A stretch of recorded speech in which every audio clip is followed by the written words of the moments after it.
जी नमस्कार, स्वागत है आपके अपने YouTube channel SGY science classes में और मैं हूं राममूर्ति। तो साथियों, आज के इस वीडियो लेक्चर में हम लोग बातचीत करने के लिए आए हैं भूगोल के एक महत्वपूर्ण टॉपिक विश्व का भूगोल। और विश्व की भूगोल के अंतर्गत आज हम लोग चर्चा जिस टॉपिक पे करेंगे वह है सौरमंडल यानी सोलर सिस्टम। तो चलिए बिना देरी किए शुरू करते हैं अपने इस पाठशाला को। लेकिन शुरू करने से पहले आपसे एक छोटा सा रिक्वेस्ट है कि यदि आप हमारे इस चैनल पर नए हैं तो इसे सब्सक्राइब करके बगल में पड़े हुए बेल का आइकन को दबा दीजिए। साथ ही साथ यदि संभव हो तो दोस्तों को भी शेयर कर दीजिए। और यदि आपको हमारा ये वीडियो अच्छा लगे तो इसे लाइक करके कमेंट में अपने मन की बात को लिख सकते हैं। चलिए, ये रहा आज का पहला प्रश्न आपके स्क्रीन बोर्ड पर। प्रश्न कहता है कि राजस्थान राज्य को उसकी खोई हुई हरियाली को किस नहर की वजह से पुनः प्राप्त हुई थी? मूनर नहर, इंदिरा गांधी नहर, सरहिंद नहर या आगरा नहर? तो राजस्थान में जो नहर है उसका नाम है इंदिरा गांधी नहर। क्या नाम है? इंदिरा गांधी नहर है ये राजस्थान। और ये जो है ये नहर तंत्र का सबसे बड़ा नहर है। क्या है? नहर तंत्र का सबसे बड़ा नहर है। और ये कहाँ से निकलती है? हरी के बांध से। हरी के बांध से निकलती है। ये हरी के बांध से निकलने वाली ये नहर है। और आपको बता दें ये जो नहर है ये सिर्फ राजस्थान को ही नहीं बल्कि ये पंजाब और राजस्थान को जल की आपूर्ति कराती है। राजस्थान के साथ साथ किसे? पंजाब को। पंजाब प्लस राजस्थान दोनों को ये जल की आपूर्ति कराती है। यानी इस प्रकार से अपना जो सही आंसर होने वाला है वो हो जाएगा इंदिरा गांधी नहर। चलिए, यहाँ आप देख सकते हैं कहता है कि राजस्थान राज्य को उसकी खोई हुई हरियाली पुनः इंदिरा गांधी नहर की वजह से प्राप्त हुई।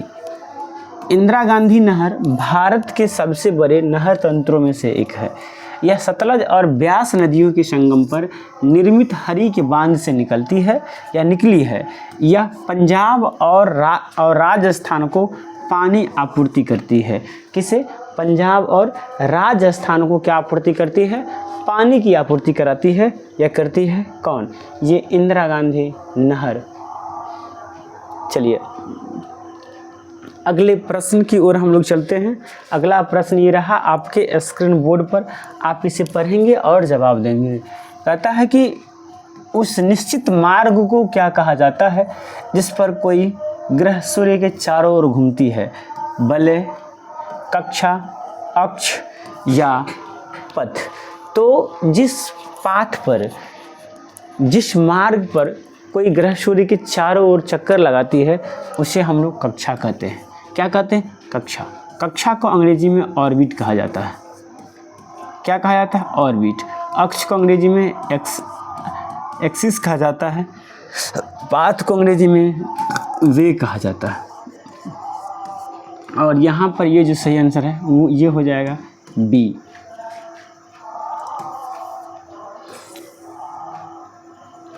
यहाँ आप देख सकते हैं कि सूर्य तथा उसके चारों ओर भ्रमण करने वाले ग्रहों, उपग्रहों, धूमकेतु, उल्काएं, क्षुद्र ग्रहों तथा अन्य आकाशीय पिंड के समूह को सौरमंडल कहा जाता है। यानी सौरमंडल में क्या सब आता है? सूर्य। सूर्य के साथ क्या आता है? सूर्य के साथ आता है उनके चारों ओर घूमने वाले ग्रहों को चारों ओर घूमने वाले उपग्रहों, और उपग्रहों के साथ साथ आता है धूमकेतु। उसके बाद आता है उल्काएं और क्षुद्र ग्रह। कौन आता है? क्षुद्र ग्रहों तथा अन्य जो आकाशीय पिंड होते हैं ये सब सौरमंडल का भाग है। और ये सब मिलकर के सौरमंडल का निर्माण करता है। ग्रह सूर्य के चारों ओर जिस मार्ग पर घूमते हैं उस मार्ग को कक्षा कहा जाता है। क्या कहा जाता है? कक्षा कहा जाता है। चलिए अगले प्रश्न की ओर चलते हैं। और अगला प्रश्न ये रहा आपके स्क्रीन बोर्ड पर, आप इसे पढ़ेंगे और जवाब देंगे क्या होने वाला है इसका सही आंसर। कहता है कि सूर्य और इसके चारों ओर घूमने चक्कर लगाने वाले खगोलीय पिंड को क्या कहा जाता है? मिल्की वे, सौरमंडल, आकाशगंगा या तारामंडल। तो अभी जस्ट हमने पिछले क्वेश्चंस में पढ़ा था कि सूर्य तथा उसके चारों ओर जैसे कि ग्रह हो गया, उपग्रह हो गया, धूमकेतु हो गया, क्या उसके बाद उल्का पिंड हो गया, क्षुद्र ग्रह हो गया, ये सब मिल करके सौरमंडल का निर्माण करता है। किसका निर्माण करता है? सौरमंडल का ना। मिल्की वे जो है यह एक आकाशगंगा है। क्या है? आकाशगंगा है। चलिए यहाँ पर आप देख सकते हैं कि सूर्य और उसका परिक्रमण करने वाले ग्रह, उपग्रहों, उल्काएं, क्षुद्र ग्रहों, पुच्छल तारों तथा अन्य धूली मेघ के संयुक्त रूप से सौरमंडल कहा जाता है।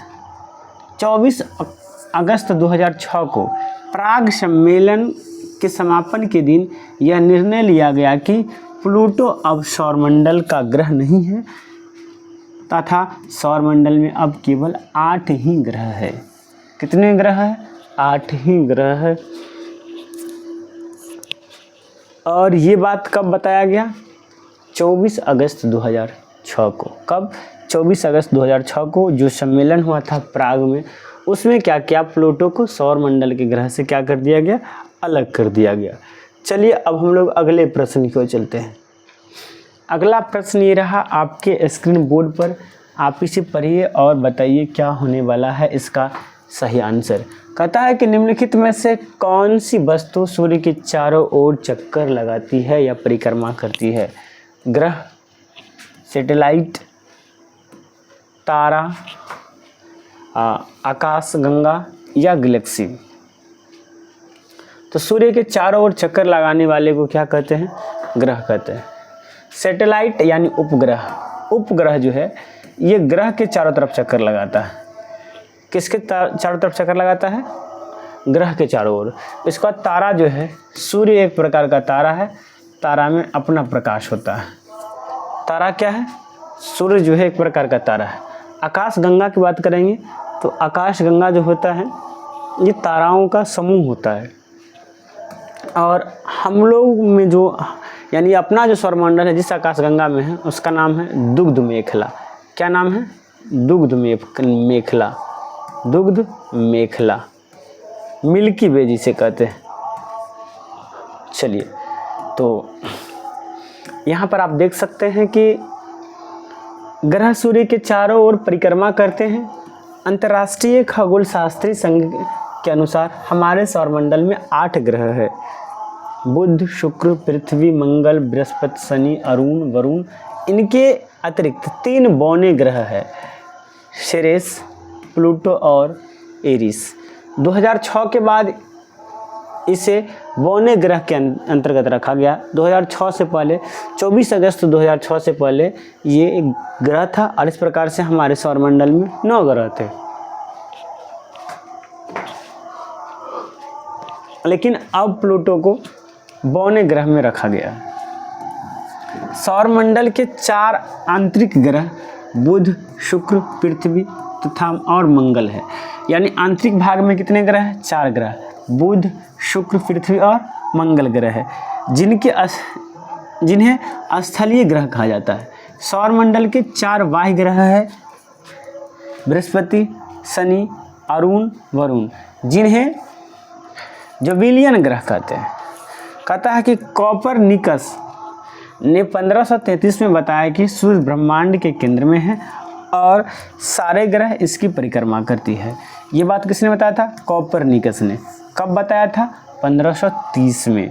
1530 में कोपरनिकस ने बताया था कि सूर्य जो है वो हमारे ब्रह्मांड के केंद्र में है और सूर्य के चारों तरफ जितने भी ग्रह हैं सब चक्कर लगाते हैं।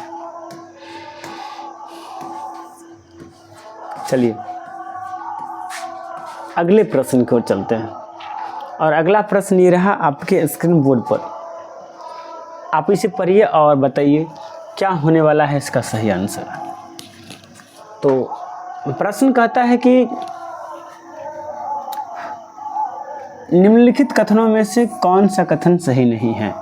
पहला, सौरमंडल 2.3 बिलियन वर्ष पुरानी है। तो सौरमंडल 2.3 बिलियन वर्ष पुरानी है ये। उसके बाद बुध सूर्य के सबसे नज़दीक का ग्रह है ये, या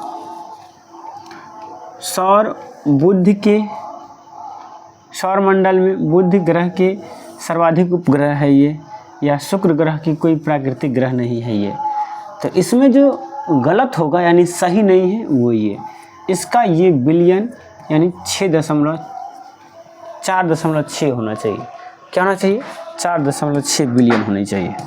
चलिए, यहाँ पर आप देख सकते हैं कि सौरमंडल लगभग 4.6 अरब वर्ष पुराना है। सौरमंडल में बुध ग्रह पृथ्वी के सबसे नज़दीक का ग्रह है। ये 2 बातें याद रखने वाली बात है। चलिए, और कुछ बातें यहाँ पर आपको देखने को मिल जाएगा। यहाँ पर कहता है कि सौरमंडल में बुध और शुक्र के पास कोई प्राकृतिक उपग्रह नहीं है। सौरमंडल में बुध और शुक्र के पास कोई प्राकृतिक उपग्रह नहीं है, लेकिन यहाँ कह रहा है हाँ बृहस्पति। हाँ चलिए ठीक है, सही बात है। आगे की ओर चलते हैं। तो कहता है कि 2019 में शनि के कुछ नए उपग्रह की खोज हुई है, जिससे शनि के उपग्रह की संख्या 82 हो गई है, जबकि बृहस्पति के उपग्रह की संख्या 89 है। यानी 2019 के बाद सबसे ज़्यादा उपग्रह किसके पास चला गया है? शनि के पास चला गया है। किसके पास चला गया है? शनि के पास। तो इसलिए इसका आंसर थोड़ा स्टार लग जाता है कि यहाँ पर दोनों सही हो जाता है। कौन दोनों सही हो जाता है? एक तो ये भी गलत है तो ये भी एक आंसर हो जाएगा, और एक ये गलत है तो ये आंसर हो जाएगा। यानी यहाँ पर ए और सी दोनों हो जाता है आंसर। क्या हो जाता है? ए और सी दोनों, क्योंकि अब जो शनि है, शनि के पास 82 उपग्रह है, जबकि बृहस्पति के पास अब 89 उपग्रह ही हैं। ये बात कब रिसर्च हुआ था? 2019 में। तो और कुछ बातें हैं यहाँ पर देखने को मिलेगा। उसके बाद देखिए, पृथ्वी सौरमंडल का एकमात्र ऐसा ग्रह है जिस पर जीवन संभव है। इसका एकमात्र प्राकृतिक उपग्रह चंद्रमा है। यानी पूरे सौरमंडल का एक ग्रह पृथ्वी है जिस पर क्या है? जीवन संभव है, और इसका एकमात्र उपग्रह चंद्रमा है। सौरमंडल में मंगल को लाल ग्रह के नाम से भी जाना जाता है, यानी मंगल ग्रह को लाल ग्रह कहा जाता है। निहारिका सौरमंडल का भाग नहीं है, ये बात भी याद रखने वाली है। जो निहारिका जो है वो सौरमंडल का भाग नहीं है। चलिए, अब हम लोग अगले प्रश्न की ओर चलते हैं, और अगला प्रश्न ये रहा आपके स्क्रीन बोर्ड पर। इसे पढ़ेंगे और जवाब देंगे क्या होगा। कहता है कि निम्नलिखित में से कौन हमारे सौरमंडल का हिस्सा नहीं है? यूरोप, सूर्य, चंद्रमा या ध्रुव तारा। तो यहाँ हो जाएगा यूरोप। यूरोप क्या है? एक स्थल खंड है। क्या है? एक स्थल खंड है ना। स्थल खंड में भी ये क्या है? ये महाद्वीप है। ये महाद्वीप है, यानी ये हमारे सौरमंडल के भाग नहीं हो सकते। आगे अगर हम बात करते हैं कि हमारे सौरमंडल के प्रधान कौन है, तो हमारे सौरमंडल के जो प्रधान की बात करें तो इसका प्रधान जो है वो सूर्य, एक तारा जो है वो सूर्य है। हमारे सौरमंडल का प्रधान कौन है? सूर्य है। इसके बाद बात करते हैं हमारे सौरमंडल में ग्रहों की संख्या बताइए। तो हमारे सौरमंडल में ग्रहों की संख्या 8 है। पहले 9 थी, लेकिन अब हमारे सौरमंडल में ग्रहों की संख्या कितनी है? 8 है। इसके बाद अगर हम बताएं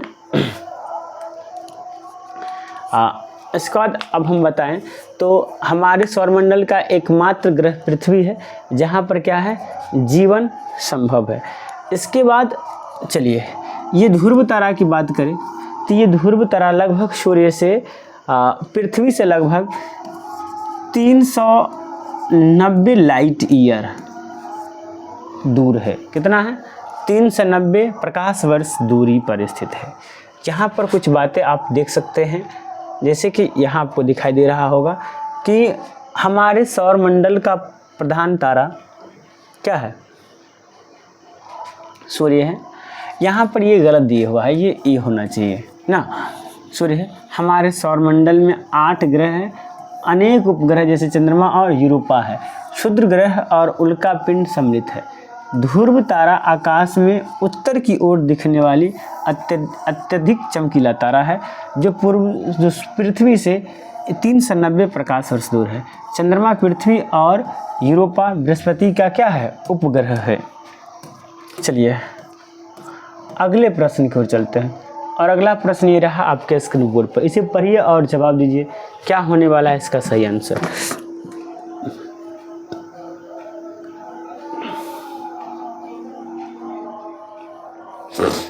चलिए बताइए क्या होगा। कहता है कि ग्रहों के ग्रहपाथ का सामान्य आकार क्या होता है? गोलाकार, पैराबोलिक, अंडाकार या शंकुआकार। तो गोलाकार का मतलब होता है ये पूरा इसे गोल ना, पैराबोलिक का मतलब होता है इसे, और यहाँ पर अंडाकार मतलब ऐसे, और शंकुआकार तो सब आदमी जानते हैं ऐसे। तो अपना जो पृथ्वी के जो पाथ है, ग्रह के जो पाथ है, उसका सामान्य लंबाई अंडाकार होता है। इसे दीर्घवृत्त भी कहा जाता है। क्या कहा जाता है? दीर्घवृत्त या दीर्घवृत्ताकार।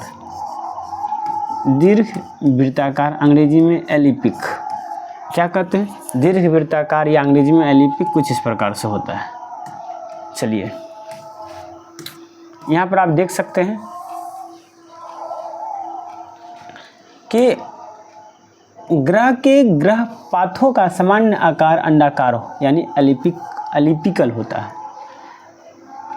पृथ्वी अपने अक्ष पर घूमने के साथ साथ सूर्य के चारों ओर अंडाकार पाथ पर घूमती है, जिसे परिक्रमण या वार्षिक गति कहते हैं।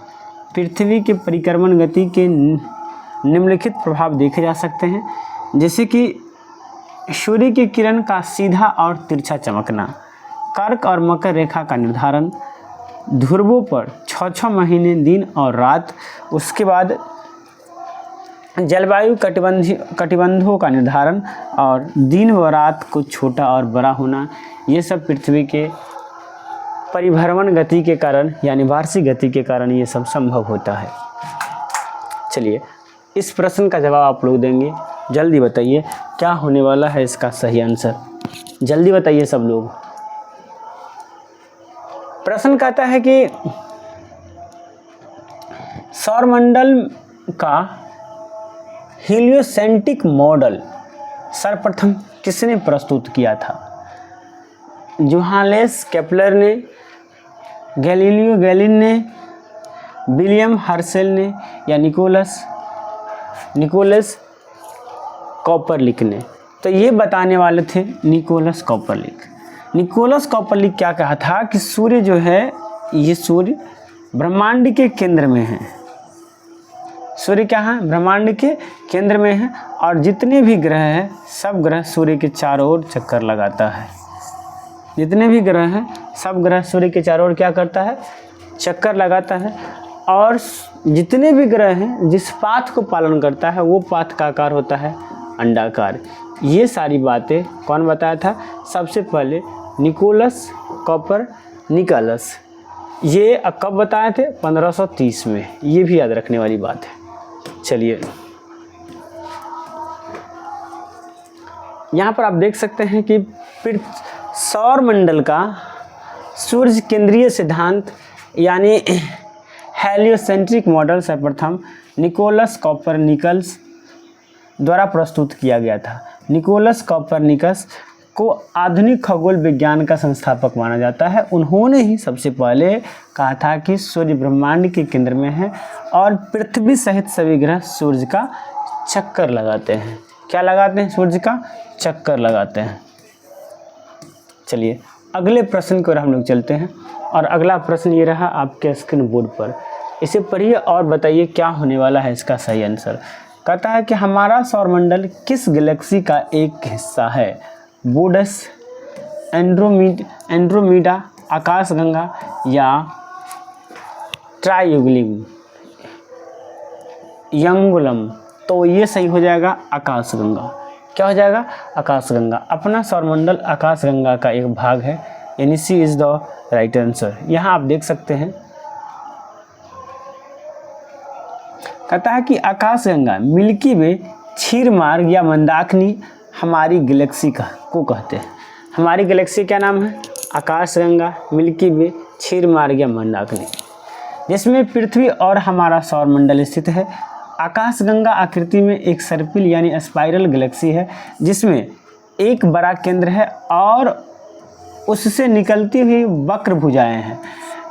एंड्रोमेडा हमारे आकाशगंगा के सबसे नज़दीक आकाशगंगा है, जो हमारी आकाशगंगा से 2.2 मिलियन प्रकाश वर्ष की दूरी पर है। चलिए, तो दोस्तों फाइनली आज का ये सेशन ख़त्म हुआ। तो आपको कैसा लगा हमारा ये वीडियो कमेंट करके बताइएगा। अगर अच्छा लगा है तो लाइक कीजिए, साथ ही साथ यदि आप हमारे इस चैनल पर नए हैं तो इसे सब्सक्राइब करके बेल आइकन को दबा दीजिए। चलिए मिलते हैं नेक्स्ट वीडियो में। आज के लिए इतना ही। जय हिंद, जय भारत।